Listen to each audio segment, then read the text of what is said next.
Welcome to the Purpose Driven Mom Show, episode 523. As we are in our back to school series, we are going to talk about a Sunday reset that you can do that's going to help the back to school season and beyond feel really good.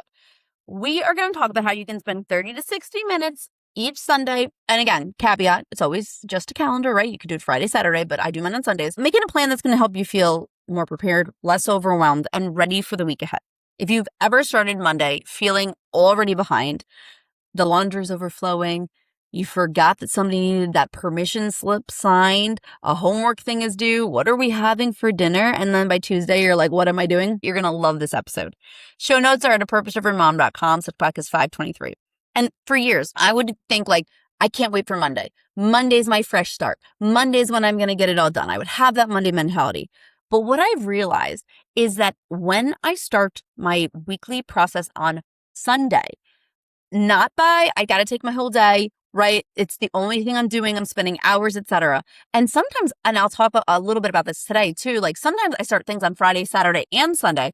I was able to get things done and start my runway in a way that I didn't need to waste Monday morning getting things done. I was able to just get started. That's what we're going to talk about today. Not about spending your whole Sunday meal prepping, right? We are going to talk about meal prepping, but that's not it, right? It's simple reset routines that you can start on Friday, if you like, and I'll tell you which ones I start Friday, Saturday, and Sunday to get it together. We call it the Sunday reset because sometimes it just happens on Sunday, but again, you can start early. Now, Mondays feel really hard because we're coming off a little bit lack of a routine, right? We've got less structure. They're full of activities for us, right? We're running to the soccer field and this and that. And for me too, once cheer comp season starts, January through April, my weekends are so challenging because we're traveling. And even if we're just traveling an hour, I think the closest we've ever been is 30 minutes and the furthest, Florida. So we're traveling a lot. So having to come back and then just start in is a struggle, because what I found when I was struggling, and maybe you find the same,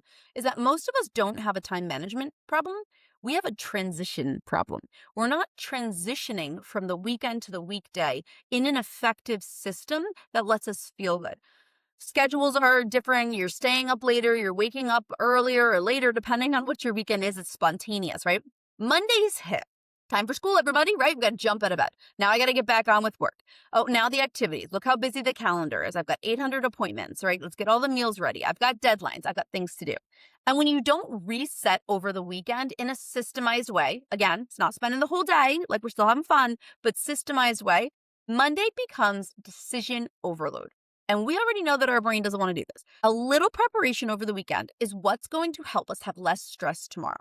So I have a 5-part Sunday reset. But again, I want to talk about why I do some things before Sunday and why I do them on Sundays.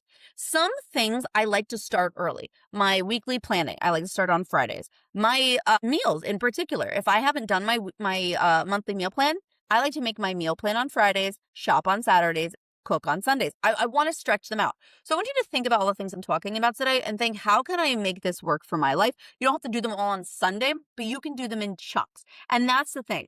We're going to have you focus on 5 different priorities today that are going to help the week feel better, especially with the changing and the different schedules. I know for us too, my kids have a lot of days off in September for holidays. We start and then it's Labor Day and then we stop, right? So it's important that we're looking at schedule. All right. Step 1 of your routine. And I do this part on Fridays, but again, Sunday mentality, because I want to get ahead of anything I need to solve scheduling wise. If I notice that both my kids have an activity the same time or day, I don't want to wait till Sunday to figure out how we're getting them there. So on Fridays, I will look at my schedule for the next week and review it. So if we have an overlap, if I need help, if I need my husband and I have to schedule things, I have work, he has a meeting, etc., we can talk about it early. But you can do these things in 10 minutes on a Sunday as well. I just want to say, this is one of those things I start early. I want you to look at the week. Pull out your calendar, your work calendar, your personal calendar, your kids' activities calendar, your partner's calendar, sync them all together. What are the school events I have? One of the reasons this is helpful to do for the back to school season is because when stuff comes up, you want to schedule. Now, I found this in May-December much more helpful than I always needed in September, but We've got my kids plays multiple instruments. She's in choir, different concerts, different days. Sometimes the concerts are at night, but in spring concert season, I don't know if anyone else experienced this. Yeah, my daughter plays the cello, the trombone, and she's in choir. They're doing concerts at the schools. So they'll bus them to some of the other elementary schools to play. So she needs to be in for concert wear multiple times. So it helps, but look at the school events that you have going on. I also want you to see what practices based on your kid's schedule and what they're doing. We typically try to keep it to one sport/activity at a time, not counting my kids' stuff they do at school, like a before school or after school club, because they're right away. Because my kids have decided to pick intensive sports. Now, last spring, my son played baseball, travel baseball for the first time. He did not have a great experience. He does not want to play in the fall. Fine with me. So we're trying soccer. It's new. It's a new schedule. It's not a travel team, just rec. So I think it'll be one practice or in the week and weekends, but I don't schedule it. My daughter does competitive cheer. That's 3 practices a week, right? And then even more when we get to comp season. So I need to make sure I'm looking, because sometimes it'll be like, yes, practices Monday, Thursdays, but also here's a pop-up practice on a Friday, right? Like those things just change and happen. She also does private lessons. So it's just trying to fit all of it in is important. What kind of meetings do you have going on? What's your work schedule look like?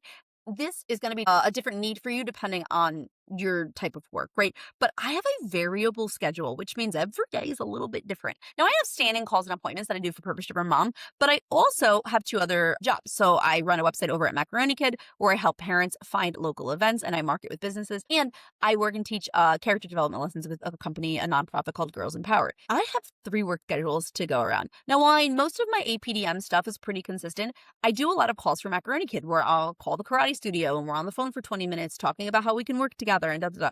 So every week is different. I need to check my schedule to make sure I'm not double booked and to make sure I have time and space for things. I also want you to see if you have any appointments, especially the back to school season. We got to go to the dentist. We got to go to the eye doctor. We got to get all these things done. Take 10 minutes and look at your schedule. I promise future you will thank you. When you're doing that, I want you to also ask yourself a couple questions. Is this week feel different for any reason? I feel like once I adapted that mentality of like every week is different, I felt less frustrated when it was different. So what does make this week different? Where are some places I might feel a little extra rushed? Oh, I noticed that, and this has happened to us a couple times with after school programs. So I let my kids, the school programs are great, they're free. So I let my kids do a lot of them. But sometimes we have to say no. For example, my daughter wanted to do art club last year. It was on Thursdays. Now she had cheer practice 6 to 8 on Thursdays, and she started doing private lessons a half hour before. So she had to be at cheer at 5:30, which means we live 5 minutes from the gym. So that's good. But we'd have to eat dinner early, like all those things. So when art club came up and it ended at 5, it was from 4 to 5. She was like, I was so proud of her because she was like, Mom, I just think it's too much to put on my schedule to have things on both days. I was like, yes, it is. I'm glad you recognize that, right? But there are some times where it happens that way. There are some times where one kid has a thing and another kid has a thing. So where am I going to be rushed? Identify it early so that you can wrap your brain around it. And what's going to need a little bit of extra preparation? Where am I going to have to, oh, look, we have 2 days in a row of soccer. I need to watch the uniform 2 days in a row. Where do those things happen? Then I want you to go through the planning process. Now, I have a planning process that we teach in the Purpose Driven Mom Club. It's a weekly planning process. But I want you to think about what are the things I got to get done. Go through and ask yourself, what are those top priorities? We call them your growth goals that need to get the most of my time. What are the things I have to accomplish for work, my Q1s, and I have to make sure I prioritize those? Where do my personal goals fit in? Remember those? We got to put those in too. And what are some family responsibilities? Now, I talked from Blue in the Face about theme time blocking, so you can go back and listen to episodes about that. I want you to assign these different tasks, your habits, your actions towards your goals, all of those things to specific days and to specific time blocks. I want you to say from 12 to 3 on Thursday, I'm going to work on this work project or this personal goal. This way, you're not working off a huge to-do list. You have a realistic, prioritized plan. Every task doesn't have to happen on Monday. And I know we think it does. It's the new week. I got to get it done. It doesn't. I use a simple Google Doc for my planner. When I'm looking holistically at the week, I can look at after I put my appointments in, I can be like, all right, this is the time I have. This is where it's going to fit. Once your plan feels settled, your body, your nervous system will regulate a bit. And then it's time to do some of the other things. Meals. All right. We don't need Pinterest-worthy meals sometimes. We just got to make it happen. Now, when I am in like my zone, I'm doing a monthly dinner plan. I make all my dinner plans for the whole month. I don't have to think about it. I don't have to worry about it. Then on Sundays, when I go shopping and I'm meal prepping and everything, it's just easy. It's done. But if you haven't and you're looking at the week, I want you to ask yourself, what are we eating for the week? Plan your meals now. I loathe making dinner. Now, this is funny. I like to bake a lot. I enjoy making bread. I like cooking when it's not pressured. there's something about dinner. There's something about having to decide what everyone's going to eat that stresses me out and makes it not enjoyable. So if I can sit on Sunday and ask myself these questions and not have to think about it, chef's kiss. Love it, right? So the question becomes, what's for dinner? Now, here's how I would start with that. I would look at your week and I would say, all right, where are my practice nights? Where are my busy nights? And I would write S on them for slow cooker. Because if I know that we got to be out on the field early, my son doesn't play football anymore, but he played football 2 years ago. And it was a lot. Football's a lot if you've ever had kids play football. Especially in August, it's 4 nights a week, 6 to 8. And you're like, what? You got to be there by like 5:30 to be able to get your parking, get pads on to get it's a whole thing. So we started eating early bird dinners after that. And I love it. Like we eat early and I don't hate it at all because we got to be where we got to be most of the time by 6. So I want you to ask yourself, if we have a practice night, we have something busy, I'm going to be home from work late, etc. Put just SC on there. Okay. So you know for a fact you need a slow cooker meal to make it easy. So you can dump it in the morning and go. Then I also want you to look through and ask yourself, which meals can I have left overnights? If I'm making, so today, for example, I'm making like a honey barbecue chicken in the crock pot because it's 105 degrees today. And I was like, I'm not putting my oven on. So I know that we'll have leftovers for that. So I might put honey barbecue chicken today, leftovers tomorrow. That's how I typically do it. If I'm making a meal, then the next day we eat leftovers of it. It is what it is. Maybe your family doesn't like that. So you decide which are my leftover nights. And then what do we have that I can make? Where's dinner going to go? Reducing the daily meal decisions saves so much mental energy because then you take that and you're like, all right, well, what groceries do I need? I'm going to go on Sunday to go get them all. And I know the grocery store on Sunday is not great. So automate that out, delegate that to a meal service. If you don't feel like going to the store, get some Instacart in here. But I'm going to go and get that done. I'm going to have my meals planned. I'm going to be grocery shop so that I'm not worrying about it. I'll tell you, I did not do this today. I've not been following my systems. I'm in like summer mode, right? So I'm like ready to get back on. So I realized I'm like, oh, we need to have dinner this morning or last night. I was like, what should we do? So I knew I had chicken thighs in the freezer and I didn't feel like going grocery shopping yet because I was like, I'm trying to extend my grocery budget, like eat from what we have. So I took the chicken thighs out and I was like, oh, I'll figure that out tomorrow. So this morning I'm sitting there and I'm like, what are we going to have for dinner? Again, not following my system. And I was like, oh, I do like a honey garlic chicken. It's just like honey, garlic, soy sauce. Easy. Shred it, put it with some rice bowls, right? Good. So I'm like, cool. So just now, before I started recording this episode, I took the crock pot out, put the chicken in, started putting the spices in, the honey, and I'm like, oh, we don't have any soy sauce, do we? Now, I can only laugh because my husband did go to the grocery store this morning because he needed something. And he texted me and said, what do you need? And I was like, I don't know. Because I wasn't following a system. If I had just followed my system, if I had pre-planned what was for dinner, and he had said, what do you need? He could have grabbed the soy sauce, right? So instead I was like, all right, well, I already put the honey in there. And then I found a thing of barbecue sauce. I said, honey, barbecue, chicken, it is. So that'll be what's for dinner. But thinking through those processes allows you to not be stressed out and it saves the mental load. The other thing I highly recommend you do on Sundays is a home reset. This will take a little bit longer, 15, 20 minutes. Choose your most high impact filled tasks. Laundry is a big one for me. Now, my kids will do their own laundry, but sometimes they don't. Their main responsibility is when I know I'm low on something, I have to do my laundry or say I need laundry done or something because we get to moments where I don't have any underwear and here it is. And that's a you problem because you should have said something, right? Get the laundry done. Do a kitchen reset. The kitchen is where you spend the most time of your day. So clean off your flat surfaces. Make sure that the kitchen counter is ready to go so that your homework station is ready to go, right? Make sure the backpacks are filled, cleaned, whatever you do for the week. Get the water bottles filled and in the fridge. Do these things to make less decisions tomorrow.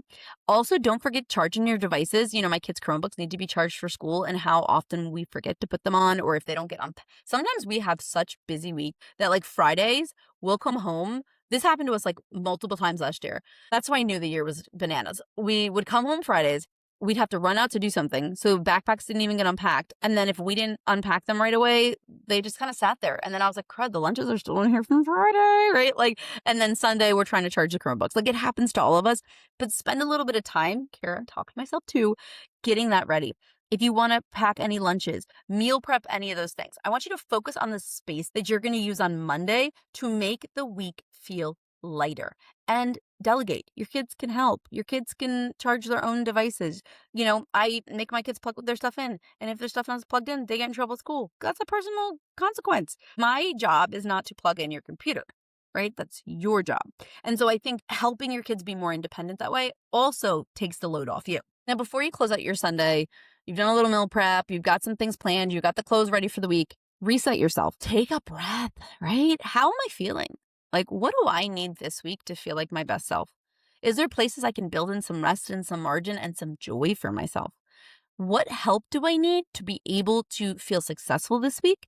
What else would make this week feel like a win? Your weekly planning isn't just about the productivity, it's about being intentional so you can go into the week feeling good.